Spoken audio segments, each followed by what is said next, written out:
Tu vois ces deux jolies poupées? Avec laquelle aimerais-tu jouer?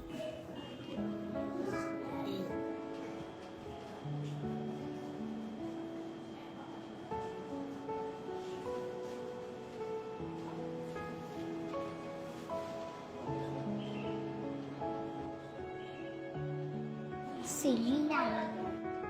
De notre expérience, il est ressorti qu'il y a 11 enfants sur les 21 qui ont choisi la poupée noire. Et donc, nous, on considère qu'il y a une évolution des choses parce que les enfants qui ont choisi la poupée noire, notamment une petite fille, a dit avec ces mots je l'ai choisie parce qu'elle me ressemble. Bon, lorsque tu regardes les deux poupées, qui a l'air plus gentille? C'est celle-là. C'est là. Elle. Pourquoi elle a l'air plus gentille selon toi? Parce que je la trouve mignonne. Parce que elle sourit. Elle me ressemble. Et pour moi, ça, c'est la réponse. Pas parce qu'elle est la plus jolie, pas parce qu'elle est la moins jolie, parce qu'elle me ressemble. Et je pense que si l'enfant arrive à faire l'ancrage identitaire avec le produit, c'est que on est peut-être en voie de changer les choses. Je suis Sarah Koulibaly, je suis entrepreneur, je suis également une maman de 2 enfants et je dirige depuis 6 ans maintenant la première marque de jouets ivoirienne qui s'appelle Naïma Dolls.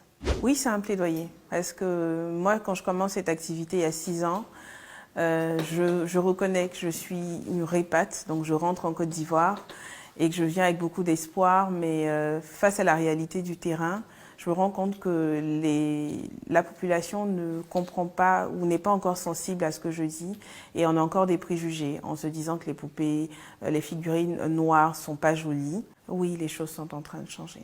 Moi, je vois le marché mûrir, je vois, ne serait-ce que poser cette question, ouvrir le débat, en parler, ça montre déjà qu'il y a une prise de conscience. En fait, le travail d'un enfant, c'est de jouer.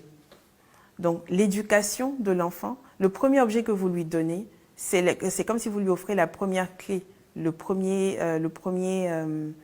premier geste. Donc, offrir à un enfant un objet qui ne lui ressemble pas, c'est ouvrir plutôt, au lieu d'ouvrir la porte de l'assurance, de la confiance en soi, c'est une porte qu'on ouvre vers l'inconnu et vers, pour moi, des mots que nous connaissons déjà.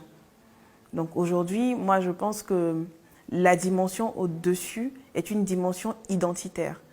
Et je pense que quand on doit prendre, comme je dis souvent, moi je n'aime pas parler des choses avec des termes péjoratifs, mais quand on prend ce qui manque ou ce qui a manqué aux Africains, ce qu'on nous a pris au-delà de toutes les considérations matérielles, c'est notre dignité, notre identité. Et pour moi, c'est ça la dimension au-dessus. Et c'est ça qu'il faudrait redonner aux enfants. Il y a des choses à revendiquer. Mais je pense que chaque époque vient avec son combat ou sa façon de faire. Et moi, ce que j'ai à dire, c'est que nous devons être dans l'action. Nous devons prendre les places qu'il y a à prendre. Pour des non-africains, l'identité noire est unique, alors qu'elle est plurielle à mon sens. Donc pour moi, la bonne poupée est une poupée qui aurait différents visages, différentes carnations, différentes textures de cheveux, mais qui pourrait ressembler à tous les enfants et toute la pluralité de l'identité noire. Et ça, il faut connaître suffisamment cette identité justement pour connaître ces subtilités-là. Donc non, il n'y a pas une seule poupée idéale parce qu'on est tous beaux, chacun à notre façon.